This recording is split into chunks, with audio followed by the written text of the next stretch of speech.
Ladies and gentlemen, welcome back to Fergus the Proclaimer.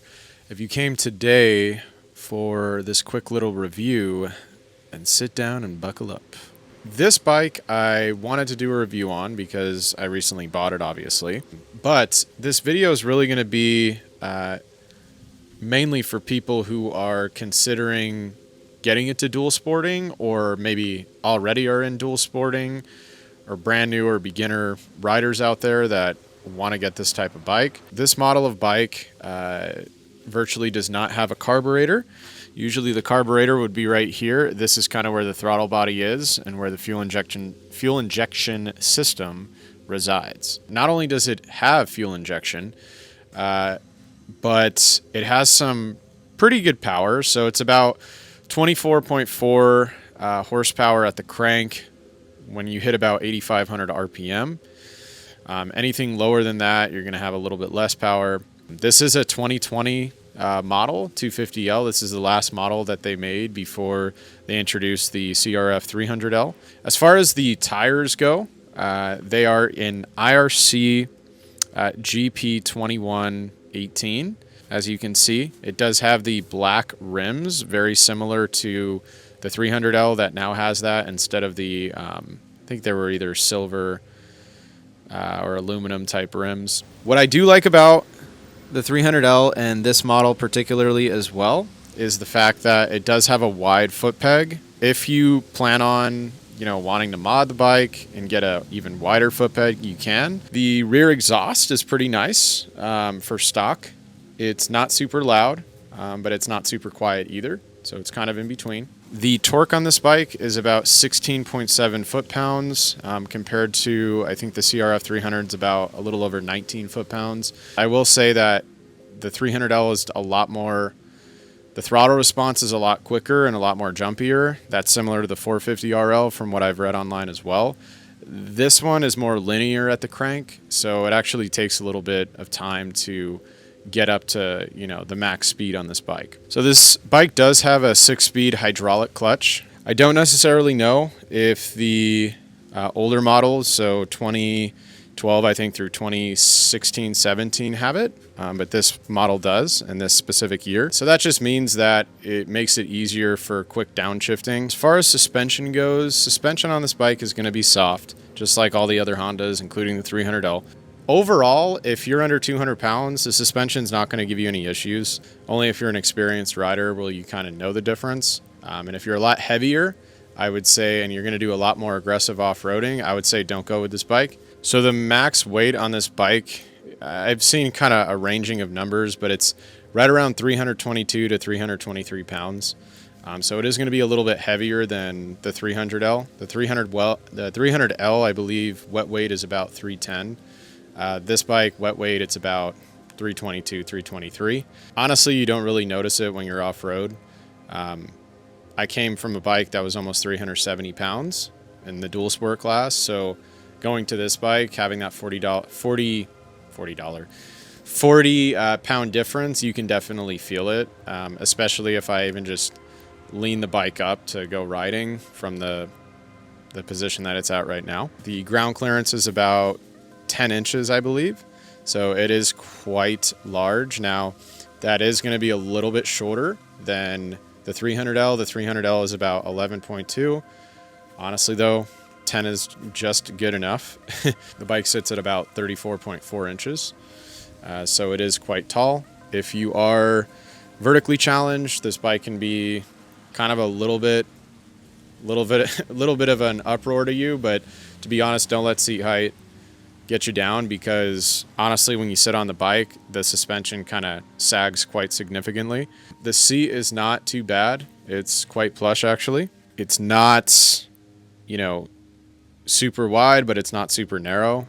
It's actually much more wider than the 450RL, if you've seen any of those. Those are ridiculous. They're like dirt bike seats, and they're hard as a rock. Coming around to the front, we're going to have a halogen bulb. I don't know the dimensions and all that sizing, so you can definitely look that up. It is going to be halogen in the front, and it does have an LED rear brake light in the back. I don't particularly like the tail lights and the rear or the front front lights as well, the turn signals. Just because, not because of necessarily the look, but when you go over, if you crack this little portion right here, you have to replace the entire plastic portion. It's not like it's hooked onto anything else. That's the only thing with these Hondas I think they messed up on is those lights. So just keep that in mind. If you break this off, this whole plastic piece underneath, this whole thing, you're gonna have to replace. The frame is really nice. It does come with this, which I don't believe the 300L had. It's like a little guard. I wish they had it for the gear shifter on that side, but it does have it for the rear brake.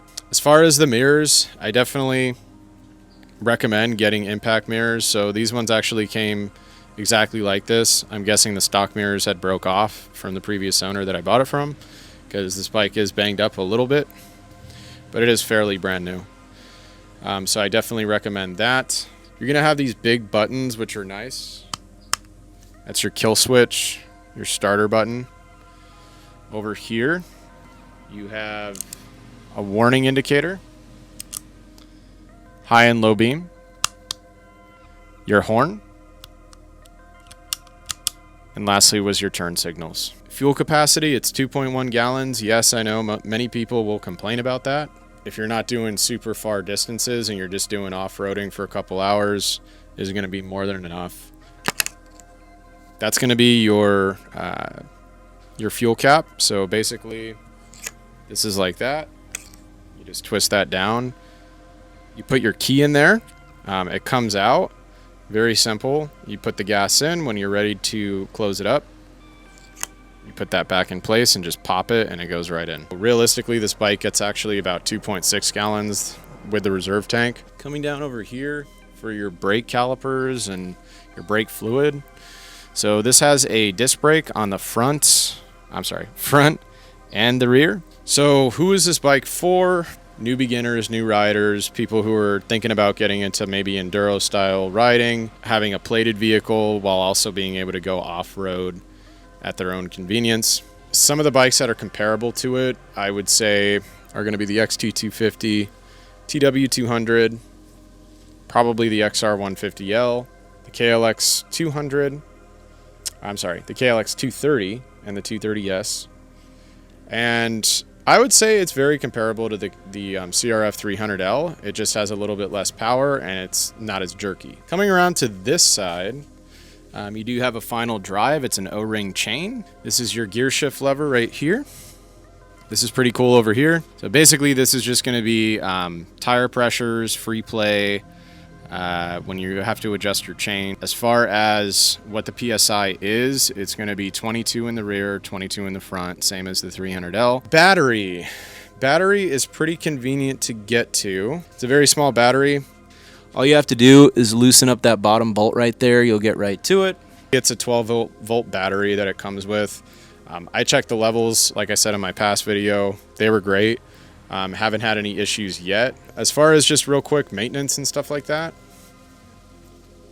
this bike is just like the 300L. So maintenance is oil changes are once a year or every 8,000 miles.